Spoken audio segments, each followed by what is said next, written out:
pressing question in this era of abundant knowledge and scarcity of truth is, how can we identify the true Imam Mahdi? When will he arrive? And who is this remarkable individual? What circumstances will surround his arrival? And how can we discern his identity?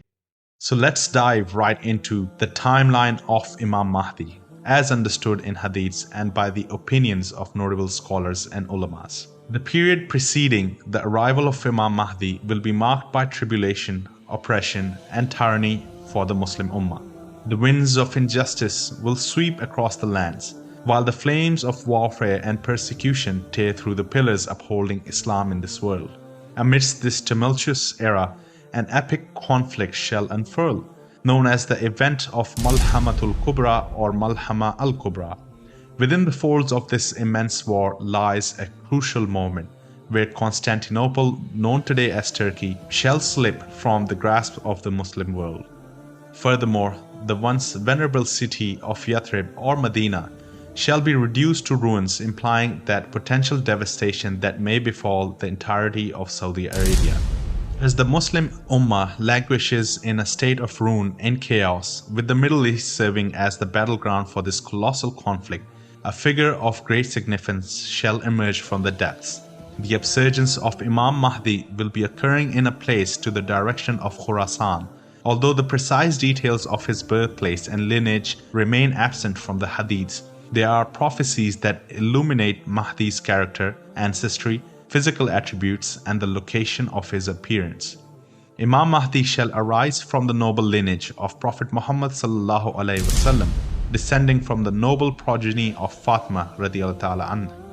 Interestingly, this enigmatic figure will initially bear the qualities of an ordinary Muslim, devoid of remarkable piety or religious devotion that one would expect. However, in a single transformative night, Allah shall bestow upon him enlightenment, knowledge, and unparalleled abilities, forever altering the course of his destiny. Physically, Imam Mahdi shall possess a broad forehead and a distinctive aquiline nose reminiscent of the noble features. His very name shall bear a resemblance to that of Prophet Muhammadﷺ, further underscoring his profound connection to the Islamic legacy. Imam Mahdi's remarkable journey unfolds in two distinct stages: his initial appearance or emergence, followed by his final acceptance or bay'ah. As the Mahdi emerges onto the world stage, he shall garner a devoted following from the east, with his presence emanating from the direction of Khurasan. This intriguing revelation hints at the anticipation surrounding the Mahdi, that something will be known about his identity before people begin to recognize his profound significance. During this time, drawing closer to his acceptance, the Mahdi shall find support or be accompanied by a group of individuals bearing black flags or black banners. The symbolism behind these black emblems runs deep, signifying not only a display of military might but also instilling fear in those who oppose Islam. It is worth noting that the presence of the Mahdi amidst these black banners heralds a formidable force, one that will leave an undeniable mark on history. According to certain hadiths, the army rallying under the black banners shall unleash a destruction unparalleled in human history, surpassing any previous displays of might or prowess. This further solidifies our understanding of their awe-inspiring might, shrouded in mystery and unrivaled strength. In the midst of this tumultuous era in the Middle East, where Constantinople would have been lost and Yathrib or Medina will lie in ruins, a crippling conflict will unfold among the three sons of a king. This protracted battle remains unresolved, further exacerbating that already troubled state of affairs. Meanwhile, this enigmatic figure of the Mahdi finds himself in the city of Medina during this time, seeking refuge from the mounting pressure to assume leadership of the Muslim Ummah. Sensing the urgency of this situation, he embarks on a journey to Makkah, hoping to evade the persistent entreaties of the people. As fate would have it, the Mahdi's arrival at the sacred precincts of the Kaaba in Makkah would not go unnoticed. Certain individuals astute to his presence, to his identity to his accomplishments, identify him amidst this hallowed sanctuary, compelling him to accept their allegiance, known as Bayt. In this pivotal moment, news of the Mahdi's acceptance will reverberate across the globe, heralding a new era of hope and transformation. Yet, amidst this rising tide of his support, an opposition emerges from Syria, daring to challenge the newly anointed Mahdi. Undeterred by the opposition, the Mahdi and his steadfast companions find themselves faced with adversaries who seek to undermine their mission.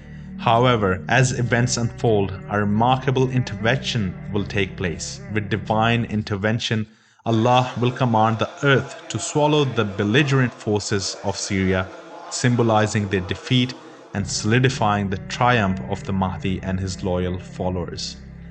In the realm of Mahdi's prophesied arrival, a vision of prosperity and serenity emerges, where truth reigns supreme and the authentic teachings of Allah's religion, the Khilafah based on prophethood, will be restored.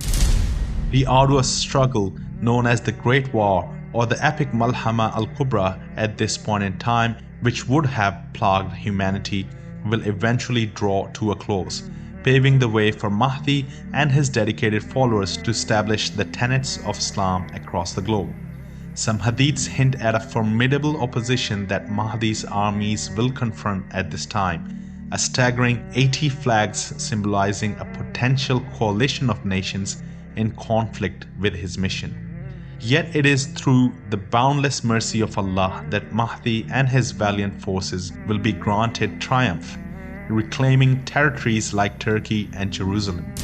Intriguingly, historical accounts note that amid the tumult of war, a contingent of Christians will forge a truce with Mahdi's army, transcending religious boundaries to fight a common enemy. However, in the midst of this great war, a rift will fracture in the unity between Christians and Muslims, giving rise to a destructive internal dispute that transforms into a full-fledged war, exacting a heavy toll on human lives.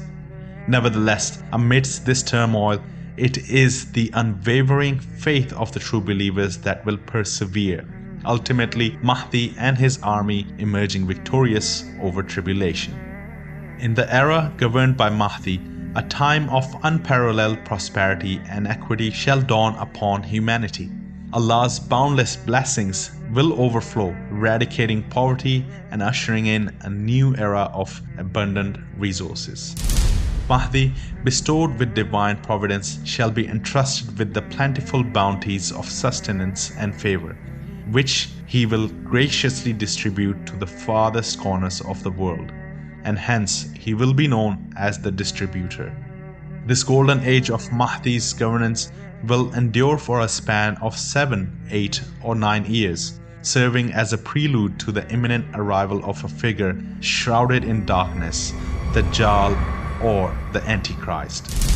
This ominous entity, whose advent has been forewarned by the prophets of Allah, shall instigate a time of tribulation and trial for the believers.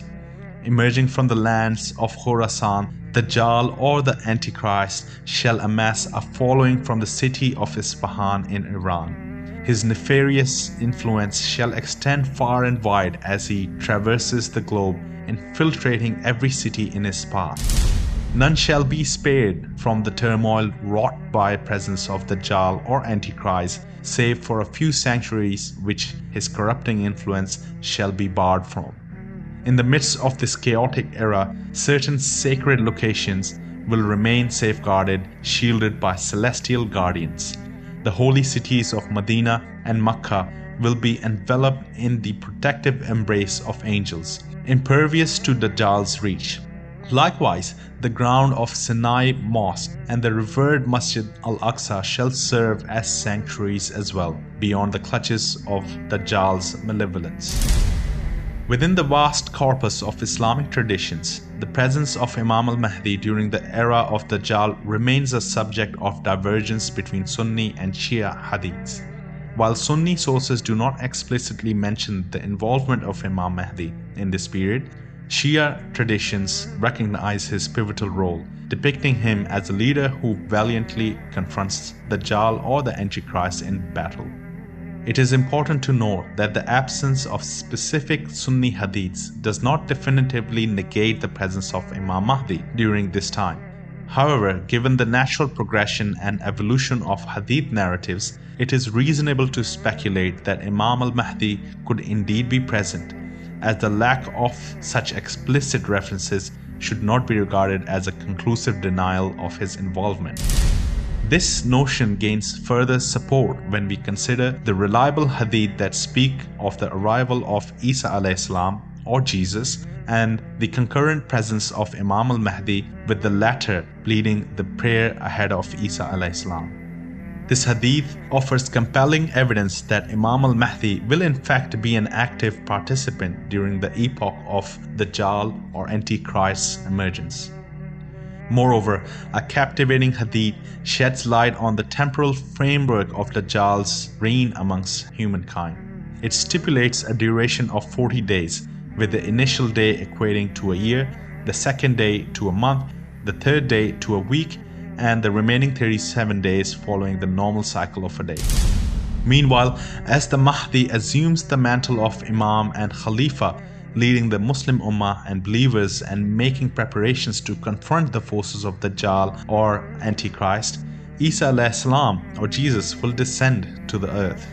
His arrival will be near the white minaret in the eastern vicinity of Damascus, shortly before the break of dawn.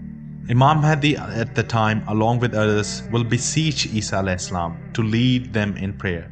But Isa (AS) will humbly decline, affirming that the Imam should rightfully assume this role as a divine grace from Allah.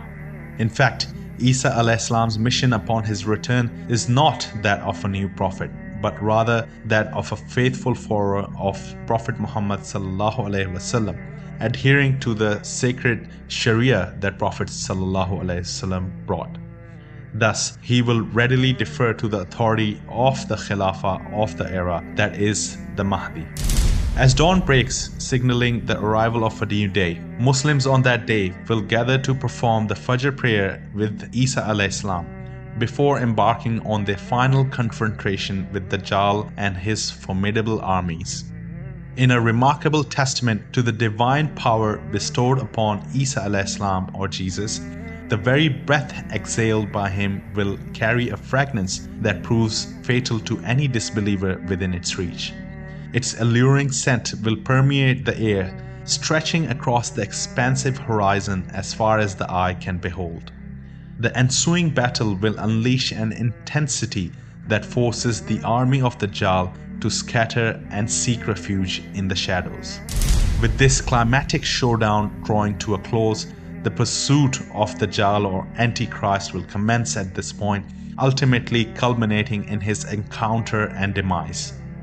Immediately following this, or while this epochal event is drawing to a close, Ya'juj-Ma'juj or Gog and Magog, formidable beings driven by rage and animosity towards humanity, will be unleashed upon the world. The Hadiths weave a narrative depicting Ya'juj and Ma'juj or Gog and Magog as possessing extraordinary strength, unmatched abilities, and imposing stature. While the exact number of casualties resulting from the onslaught of these beings remains unmentioned in the traditions, we can glean insights from the Hadiths that shed light on the magnitude of Ya'juj-Ma'juj's presence. According to one such Hadith, the initial among the Ya'juj-Ma'juj will pass by Lake Tiberias and consume its entire contents, while the last of them will traverse the same path, expressing astonishment at the absence of water. Drawing upon our current understanding of Lake Tiberias, which holds a staggering 4 trillion liters of water, we can hypothesize that an exaggerated estimate Ya'juj-Ma'juj one may consume 100 liters of water, and this would yield approximately 40 billion Ya'juj-Ma'juj. This estimation invites a sobering realization. It is conceivable that nearly 99% of humanity may succumb to the devastating might of Ya'juj-Ma'juj or Gog and Magog. In the aftermath of the encounter with Ya'juj or Gog and Magog, the loyal companions of Mahdi and Isa (Islam) will seek refuge in a protective shelter, awaiting the eradication of these formidable adversaries from the face of earth. According to the Hadith, Isa (Islam) will supplicate to Allah, beseeching divine intervention, whereupon Allah will dispatch tiny insects that will swiftly bring about the demise of Ya'juj and Ma'juj.